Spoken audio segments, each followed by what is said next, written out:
Welcome to episode 54 of the Active Bariatric Nutrition Podcast. I'm your host, Kim Terapelli, bariatric sports dietitian. Today, I'm so excited to have on the podcast bariatric runner Jules Gomez, also known as RunningIsAPrivilege on Instagram. Jules is a licensed clinical social worker and mental health practitioner with Los Angeles Unified School District. Originally from the suburbs of Chicago, Jules moved to sunny Los Angeles in 2011 to obtain her master's in social work from the University of Southern California. Currently, she resides in Long Beach with her partner, their 2 young children, and 2 dogs. Jules was an athlete growing up, but was always self-conscious about her weight, and when she moved to Los Angeles, was over 270 pounds. She joined a kickboxing gym and worked with a personal trainer while in grad school and lost 100 pounds using an intense workout regimen and very strict paleo diet. Like many folks, upon transition out of personal training and a very structured academic routine, Jules quickly struggled to keep the weight off, and after the birth of her second child in 2021, she was back up to 320 pounds. Jules opted for the vertical sleeve gastrectomy in June of 2022 and has lost over 130 pounds from that highest weight. Thanks so much for being here today, Jules. I appreciate it. I'm so glad to be here. Thanks for having me. Yeah.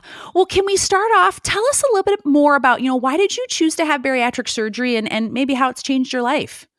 Yeah, of course. So I come from a family that I think we are a family where obesity is in our genetics, right? And so it goes back quite a bit on both sides of my family. And both of my parents actually had bariatric surgery in their late 40s, early 50s.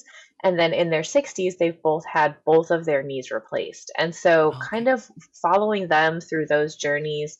My mom lives out here with me in California now, so kind of helping her through those surgeries really made me stop and think about what my future looked like, And you mentioned, I have 2 small children, boys who are very active, and I started to find that getting up and down off the floor with them and following them around and chasing after them was really challenging. And I'd always been active even after the kickboxing experience in grad school. I continued to work out and be active, but I just didn't have the energy I knew I wanted to have. And so I talked to my doctor and I consulted with my partner and decided that bariatric surgery was a viable option for me to get healthy and be able to keep up with my kids. And so really it's kind of that full circle of like seeing what my parents went through and then wanting to be able to be present and engaged and active for my children. And it was honestly a great decision. I'm really happy I did it. And I'm now able to go for a long run on a Saturday morning and then go play soccer in the backyard with my child and then do my grocery shopping. And, I'm definitely not a superhero. I'm still a regular human, but I have so much more energy and ability to just keep up with life than I did before. So it was really a great decision. Oh, I'm glad to hear that. Yeah. And I know I've been following you, I love all your running and your account is RunningIsAPrivilege, which I know we're going to talk a little bit more about later. But did you run prior to having bariatric surgery or was something that you picked up afterwards?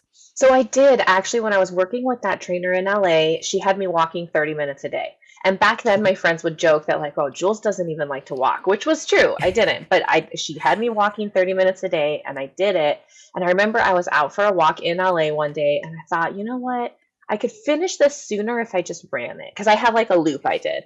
So I started running and I finished it sooner and I was like, that's great. Let me do that again. And so I did a lot of interval running. So I would do, like a 2-minute walk, 3-minute jog and build it up here and there.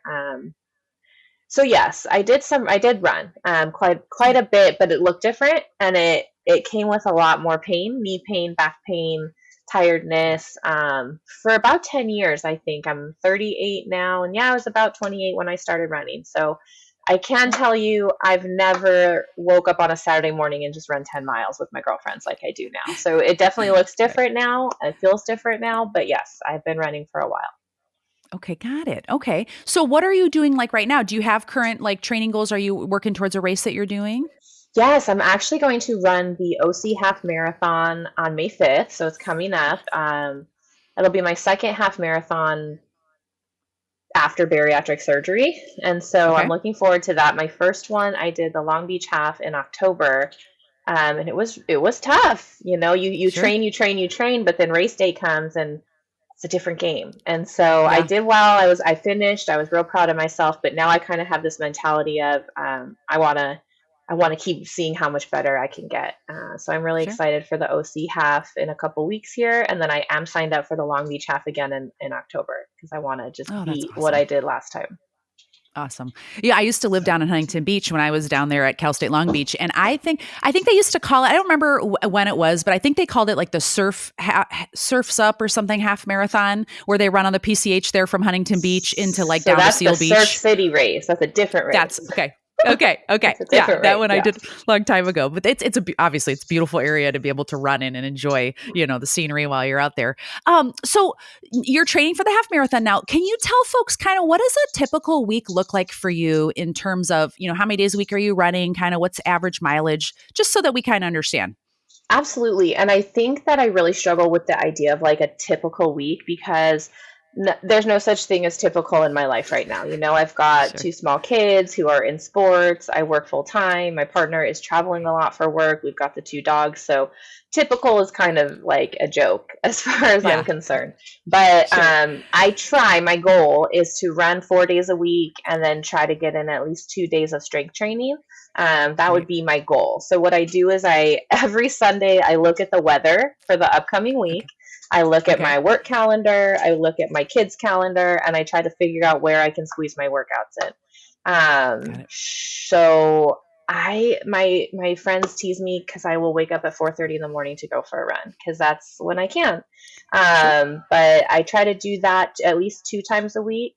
Um, I try to run. Sometimes I can run after work, which is a great option because then I can run and then go get my kids and then go home. Hmm. And Sure. so, like I said, and then on Saturday, my partner knows don't mess with Saturday mornings. Saturday mornings, Mama's gone when everybody wakes up because I'm getting my long run in on Saturday morning. So Sure. I try to probably get between 15 and 20 miles a week. It's really though, it really is dependent on the season of life we're in. Like I mentioned, my Yeah. partner's traveling a lot right now. My kiddo's in baseball. Like, where do you squeeze it in? So Yep. tomorrow, actually, my partner's traveling right now. So tomorrow, I have a babysitter coming at 6 a.m. so I can go run. I'm hoping to get in 15 miles tomorrow, but we'll Gotcha. see. Like, we'll see. Yeah. Yeah, yeah. And when you do your training during the week, do you do different runs? Like, do you do like interval runs? Do you do like or like higher speed runs on some days, or you know what I mean? Like, how do you manipulate kind of the training runs? I do try to. So I'm part of a run club in Long Beach through a group called Fit for Mom Long Beach Run Club. And so we try to, they have training plans that we can choose from. And I try to do my tempo runs where I try to do bursts of speed and try to work in intervals as well.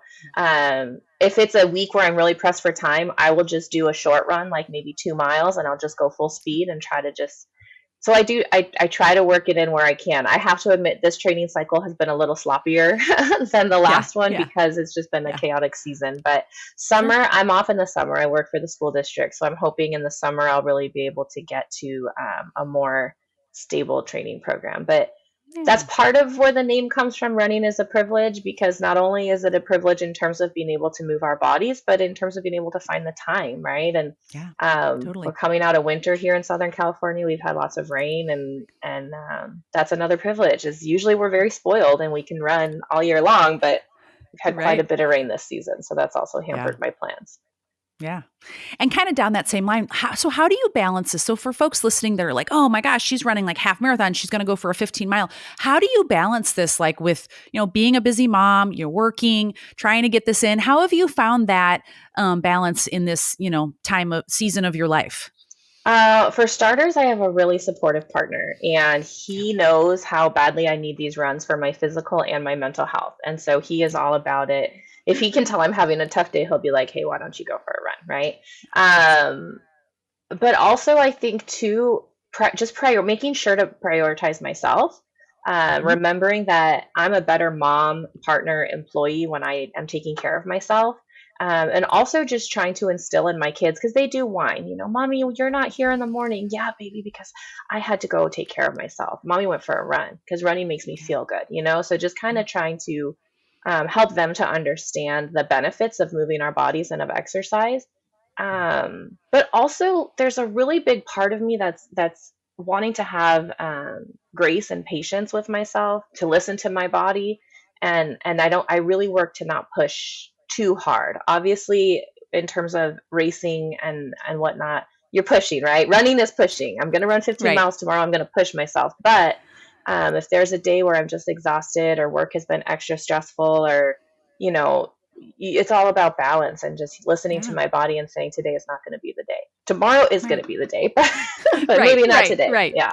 Yeah. I saw a post that I think it was this week. You had said something about like, you know what? I didn't feel like I didn't get it done. I'm going to just make sure I do it tomorrow. And that's life. And kind of also goes back to what you're saying with like your training program. Guess what? You're still going to run the half marathon in a couple weeks. And it hasn't been the best, perfect on track, doing the tempo runs and the interval runs, but you're still moving your body. And that's great. It's still excellent, and I feel like I hear your message of like, it doesn't all have to be perfect to still be able to work, and help.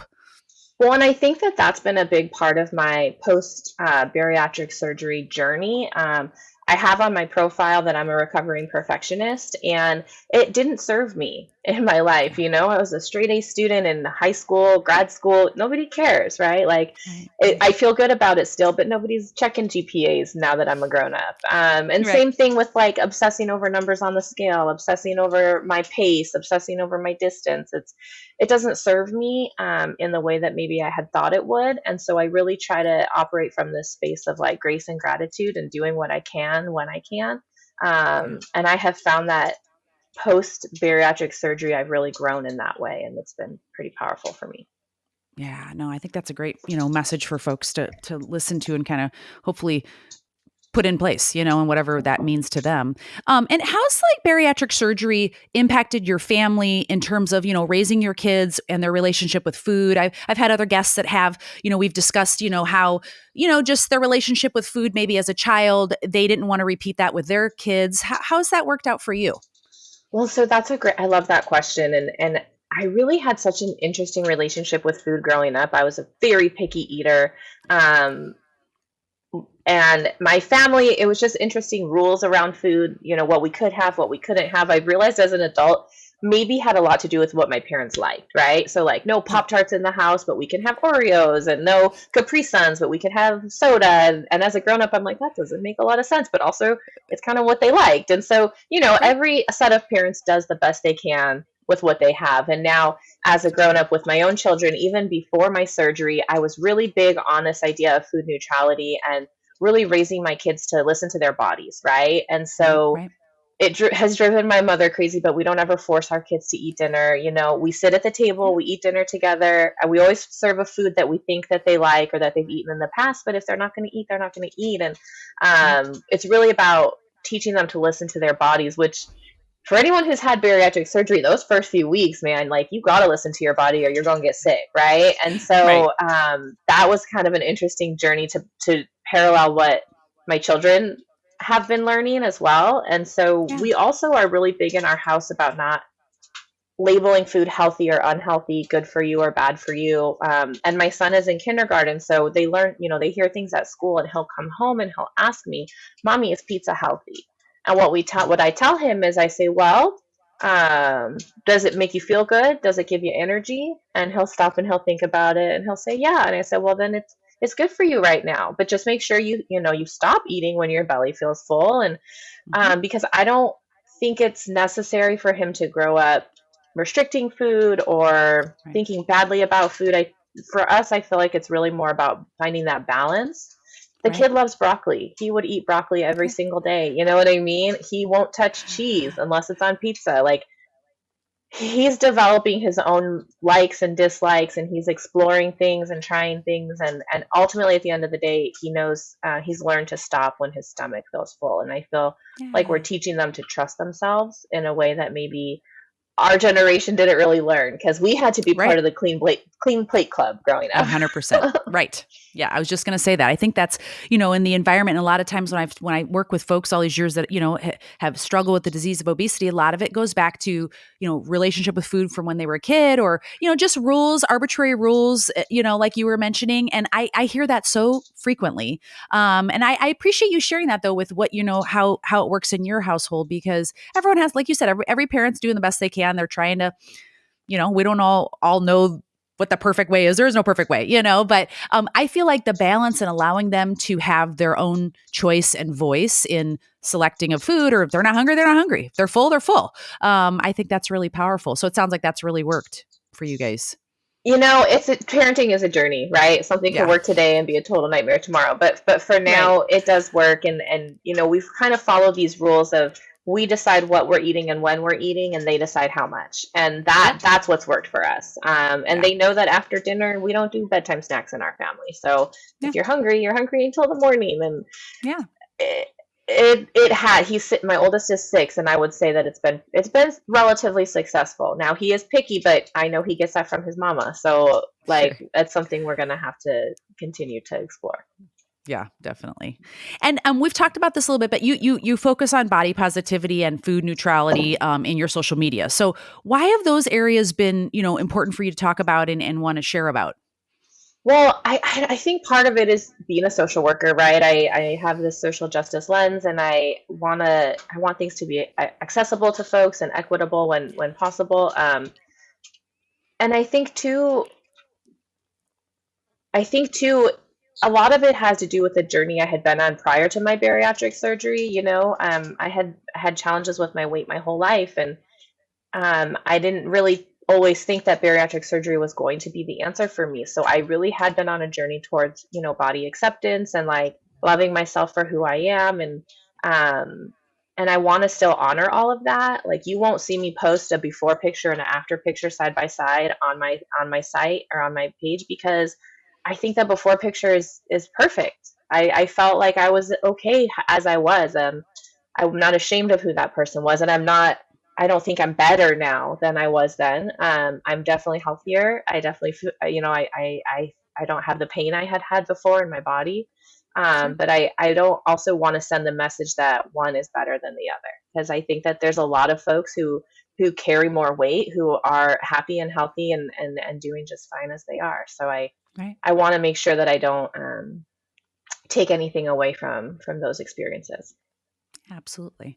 Yeah, I think everyone's journey is so different, and just it all contributes, right? The whole journey contributes to where you are today, and ups and downs and things like that all contribute to the person that you are today. And yeah, I appreciate you sharing that, because I think everyone kind of comes at that at a different angle in terms of, what they want to show or not show on social media. And it's like, hey, it's your channel, do what you want to do. But I appreciate Absolutely. that. I appreciate that. So let me ask you this, to get kind of back into a little bit more on the running and the fueling aspect of it. Since you have kind of been building up to this like half marathon distance that you're doing, how have you adapted your nutrition? Just we'll start with that. How have you adapted your nutrition thus far, since you had bariatric surgery and now you're running all this Yeah, mileage? what a journey, right? And Yeah. so Yeah. so the journey to just eat in general after bariatric surgery is so wild, because it's like baby food, right? It's like Yeah. liquids and then mashed up food and then slowly integrating regular food again. Yeah. And like I said, I had been running before, but not the way I'm running now. And so it is really challenging. And I love your intro to the podcast, because you talk about how regular, sports nutrition and regular bariatric nutrition, they don't do justice to those of us who are kind of in the in between part of the world, right? And so Right. when I first Totally. started running, when I did the half marathon in October, I really was doing nothing to fuel, because I didn't know. And I didn't, my running coach had great advice, but I knew that it wouldn't quite work the same for me as it did for my peers. I Right. like carb loading the night before. Like, I can't carb load. I can't eat a bowl of Right. pasta. It doesn't fit, right? Right. Right. Or even like what to eat the morning of the race. I couldn't eat quite as much as everybody else, and I had to kind of space it out a little more. So I just kind of was overwhelmed and just didn't fuel at all, right? And so I Sure. got up, Sure. I ran my half marathon. I think I ate like a granola bar beforehand. I had some water during the race. I was exhausted. It was not Oh. the way to do it. So after that, I did some research and I started trying some different things out. And it really was a journey and trial and error, which I think is true for Yeah. runners, whether you're bariatric or not, right? You got to Totally. figure out what works for you.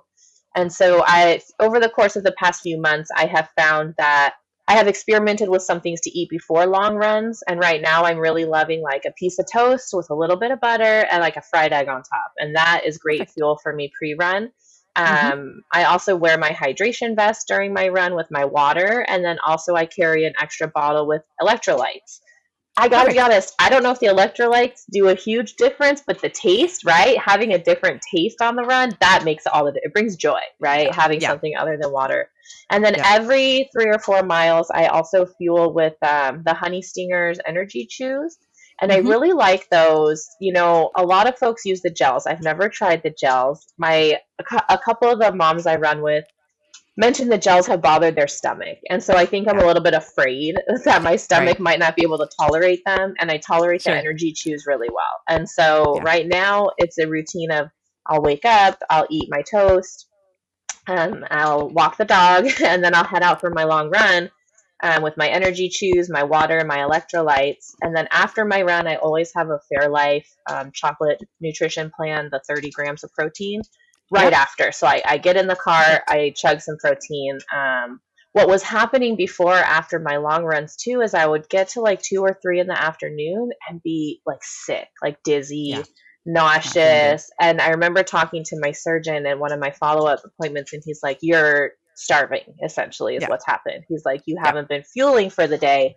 And so Yep. that was a really interesting insight for me too. It's not just about pre-fuel or like fueling during the run, but making Right. sure that you're getting the fuel during the day. Because, you know, you Yeah. get home from a run, yes, you just ran 10 miles, but you still got 2 kids. You got to Right. do all the things. Life. So Yeah. yeah, mom life in and of itself doesn't lend itself to like multiple meals or what have you. So I've tried to get in the routine of having like an idea of what kind of snacks I want after my long Yeah. run. Like I love Greek yogurt, so I actually have to go pick up my Greek yogurt from Target on my way home from work because I'm out and I know I'm running 15 miles tomorrow and I'm gonna need to make sure I make time for a Greek yogurt snack. Yep. I have these little protein packs I get from Aldi with the sausage and the cheese. Those are a good Oh, grab and perfect. go for me. So I try, Yeah. you know, most days as a bariatric patient, we have to make sure we're getting our food in. But I Yeah. especially try to be extra on top of it on the days I'm running because I know it'll Yeah. really make me feel sick if I don't. Yeah. Um, Yeah. so yeah, And I and you and I can't also, I'm sorry, I would just no, remember go my ahead. running coach used to tell me after a long run, she would love to go get a great big burger and just like eat a great big burger. And I love that for her, but I can't do that. It won't fit. Right. Like I don't have Right. space for it. Right. So it's Right. different. Yeah. No, and I was going to say, well, first of all, I love everything that you're doing. I know we were talking about this via email, but yeah, I mean, when I'm talking with runners, getting some carbohydrate in, it sounds like you have the toast and you get a little bit of the egg too, which helps kind of slow but balance the digestion process with the carbs and the egg, which gives a little bit of protein. I love the honey stinger chews. I think I maybe have 1 or 2 people that have ever had try those, but I do have folks that do the gels and the goos and things. But also whole food options too, like things like pretzels or, dried fruit or something like that, that's just giving us that carb. What I like to hear that you said you're doing, you're getting some kind of carb in, you're getting electrolytes in, you're getting fluids in. And those are the big, keys for in fueling. And then it Hmm. sounds like you're getting the protein in right afterwards, as well as fueling consistently throughout the day to help restore, the glycogen, the carb stores that you're using in your runs, putting that energy back in the tank so that you can recover and do it again the next day. So it sounds like the Absolutely. trial and error though over time has helped you to figure out like what works. Absolutely. And I do think it's important to mention, again, as this recovering perfectionist who's had a history of obsessing over numbers, once I Yeah. really got into running after the surgery, it became very alarming to me, my calorie intake. And so I Yeah. just think that it's an important thing for bariatric folks to keep in mind. And my colleague, she's really great, and she'll tell me, Jules, you're not just a normal person, you're like an athlete, and like you need Right. to eat like an athlete because the amount of you move your body, like you need to fuel. Yeah. And You do. so I think that that's part of the mental game, post-op, is just um, finding support in managing the stress over that number, the calorie Yeah. number, because it goes way Yeah. up when you're moving so Yeah. much, and it has to. Totally. Absolutely. And hunger goes up, and that kind of can be scary for folks because they're not Yeah, maybe used to feeling that at all. Even because, yeah, a lot of folks, when they've had bariatric surgery, the ghrelin is reduced. And so they don't have the appetite. And then when that comes back as they, move their body more, it's like, oh, wait a minute. Is the surgery not working? It's like, no, your surgery is working fantastic. You are moving your body more, which means you need to fuel it properly, mm-hmm, and get mm-hmm, that nutrition back in mm-hmm, consistently. So, yeah. yeah. And so we just mentioned a couple things, but are there any other nutrition lessons that you've learned, along this journey that you want to share that you're like, man, I wish I had known this ahead of time? No, I mean, well, I guess for me a big one is I don't drink alcohol. I did, right? Yeah. Growing up, college, all the things. Yeah. But after the surgery, they tell you to wait 6 months, and I was like, okay, I'll wait 6 months. And then 6 months came and went, and I was like, wait a Yeah. minute, I feel really good, and I can Yeah. run, and I can do all these things. And so I do believe that that's a part of why I feel so good is because I drink water and coffee, and that's all I drink, and Yeah. it really, I think it serves me well, electrolytes, but those are mixed in with the water. So Right. Right. I think that's been a huge, huge positive thing for me. Also, uh, finding protein sources that are not quite as processed. I think when I first started on this journey, I really liked the Parmesan. You know, they make the little chips out of like the Parmesan cheese, the Yeah. cheese crisps or wisps or Yep. whatever. Those are, and I still like them. They're delicious. Yep. But just kind of finding that they weren't keeping me full for as long. So really being open to exploring different ways to get in my protein, and some carbs, not being afraid of carbs, that will help me to stay full longer and keep me energized. Yeah, it is definitely a journey though, and It I is. have been having to push myself to be open to trying new things because, like I mentioned, I'm a picky eater, so Right. Right. it's a lot of trial and error. Yeah, to find what you like. Absolutely. And so I want to ask you, I know I mentioned this earlier, but your Instagram account is called Running is a Privilege. So tell us, why did you name your account that? How does it direct your mindset? What are you thinking with that? So I actually started that account when I lost 100 pounds the first time with my kickboxing instructor because I Okay. never had dreamed I would run, right? And so all of a sudden I lost 100 pounds and I'm running.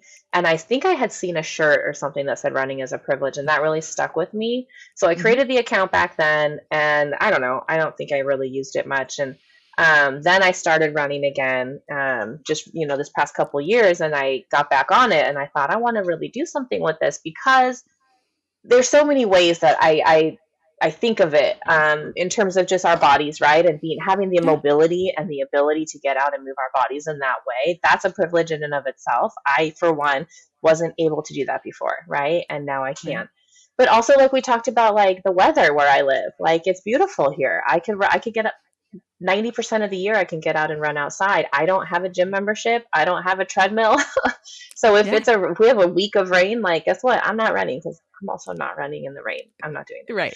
that. Where I grew up in Chicago, we couldn't do that. I mean, my little sister, in the winter months, she's either going to the gym or she's hanging out in the house. So Yep. in that sense, it's a privilege. Time, we talked Yeah. about how time, it can be really, I hate the saying, we all have the same 24 hours in the day, because we don't. We don't Yeah. have the same 24 hours in the day. It depends on your schedule and your kids and what Yeah. else is going on in your life. And when I can make the time to run, that does feel like a privilege for me. And so I Yeah. think that title, running is a privilege, really just encourages me to have this kind of attitude of gratitude, right? Of Yeah. like every time I get out there and I get to move my body and I get to feel good about it is a time to be grateful for. And so I try to use it as a reflection and just honor and celebrate what my body can do. Yeah. Oh, I love that. And do you have any advice for any like a new bariatric runner that's maybe thinking about picking this up or trying it? Running is so much more fun with friends. That Yeah. would be my advice. And so when I started, I really was a solo runner, pop in my headphones and just go. And I found this group of moms, like I mentioned, in Long Beach. And every Saturday morning we meet together and we run together. And it is our social time. It is our therapy time. It is our fitness time. It is, I mean, therapy is great also, not to, but Right. Right. I think that having a group of like-minded folks, whether for me, having it be a group of moms is just amazing because we really lift each other up. We talk about our toddlers, we celebrate little victories, but just having a group of folks to be accountable with and to be on the journey with, it makes it so much more empowering, I feel like. And also, I think too, just giving yourself grace and not giving up. It is hard to learn to manage your body after bariatric surgery. It's like having a brand new body and having a brand new relationship with food, and just giving yourself the grace to keep trying and keep Yeah. showing up for yourself, I think is so important. Oh, I appreciate that. I was going to say, when I first started running is when I lived down there as well in Huntington Beach. And there was a store called Snail's Pace, and they had a running program. I don't think that's what the store is called anymore, but that's how I trained for the Chicago and Los Angeles marathons that I did. And I totally agree with you. There's no way I would have been able to do a training program by myself. I know myself, and I show up when other people are there, and I know that they're going to hold me accountable. I'm going to hold them accountable. And we just support each other. Plus, they're long runs. It's fun to talk to somebody, have something to discuss on a long run, or, if you're out there and you're not feeling good and you're not by yourself, you have someone there to, if there was an emergency or something, you know what I mean? I agree. I always found it so much more supportive. Plus, I didn't know what the hell I was doing. Right. Even though I played soccer growing up, I didn't know how to run a marathon, Right. And so they gave us the training program. They helped us with our shoes and kinds of clothes to wear. I mean, it was awesome. And so, yeah, I agree. If for new runners that are listening, trying to check in and get into a group, locally, I think is so helpful, regardless of the race distance. Yeah. Well, regardless of the distance and regardless of your pace. So I think I was hesitant to join this group of moms because I felt like I was so slow. And I'm like, they're going to have to wait for me. And they kept encouraging me, Jules, just come on, just come with us. We don't mind. You're not that slow. It's not that big of a deal. And I'm definitely among the slowest in the group, but they were not lying to me. They don't mind. And they go at the pace, they stay together, and it's about the quality time. And so just to not be self-conscious, not be worried about being the slowest person in the group, because if they really care, they're going to stick with you, and you'll figure out a way to make it work. And we do. And there have been mornings where I'm like, just go, just leave me. And they don't. I mean, they stay a little bit ahead because they know I'm in a mood, but they keep an eye, we stick together. So I think that was a big hurdle for me, was not being too self-conscious about my pace. You don't have to be a fast runner to run in a group. You don't have to. Totally. No. And I'll just end with, when we did our training program, we did run walk. So we used to everyone had different paces, but I think I used to, mine was a run a mile, walk a minute, where different people had maybe run 4 minutes, walk a minute, or, you know what I mean? Mm-hmm. And so that was kind of fun too, being amongst other folks. We all just had different goals, different paces, and it still worked out. Mm-hmm. We all kind of found who was kind of around us, mm-hmm. In terms of pace. And yeah, I really enjoyed that. And so the whole point of that was just saying you don't have to be a runner to do these mm-hmm. types of things. You can walk, you can whatever the hell works, and if you get out and run, you're a runner, right? Yeah, that's all it takes. Just show up and do it. True. Yeah. Yeah, absolutely. Aw. Well, cool. So can you share, where can folks follow you on social media or contact you? Yeah, so they can find me on social media at RunningIsAPrivilege. I'm not super duper active. I'm trying to figure out how to be active. I've got all these ideas of things I want to post, and it's a lot of work. Hopefully someday I'll be able to keep up with it a little better, but I do get inspiration once in a while, and I'll share things here and there. I would love nothing more than to connect with other bariatric athletes who are finding their way, because I feel like it's so important to have that kind of support. And folks can contact me there as well via message. And I would love, to meet more people. Awesome. Okay. Well, thank you so much. I appreciate you coming on today. Thanks so much. I know I just reached out randomly. I'm like, hey, you want to come on the podcast? So I really appreciate your time. Thank you. And I love seeing your journey. I love all your runs, and just what I also appreciate mom to mom is just you being like, you know what, today sucked and I'm not running. So there, I'm done. And you know what? Some days I feel like that. I'm like, I need to go to the gym, and I'm like, screw it. I'm tired. I was up with one of my kids last night, and I'm not doing it today, and it's okay. And I just appreciate that. Just to share, other days you use PTO to leave work a couple hours early to get your run in before you gotta go get your kids. So like I said, it's all about balance. It's all, that's right. We gotta make it work. That's so true. Awesome. Well, you guys give Jules a follow, please, on her Instagram. I will tag her in the show notes here so that you can just click on that and go right to her page. And just as a reminder, you can watch the full episode of this episode on my YouTube channel, the Active Bariatric Nutrition channel. So make sure to subscribe to it, give it a like. And if you wouldn't mind, just share this podcast with somebody that you think would find this information helpful, because that's the whole goal of the podcast, is just to get, experiences, education out there for folks that are active after bariatric surgery and kind of figuring out what the hell to do in terms of nutrition and everything else. So if you don't mind sharing it, I would so appreciate it. You can also follow me on my social media, which is on Instagram, Active Bariatric, as well as on my Facebook and TikTok channels. And if you'd like to learn more about my one-to-one bariatric nutrition coaching services, please go to my website, which is activebariatricnutrition.com, and you can schedule a free discovery call so we can learn more about each other. So we will do this again next week. Thanks so much for tuning in, and we'll talk to you then. Thanks, Jules.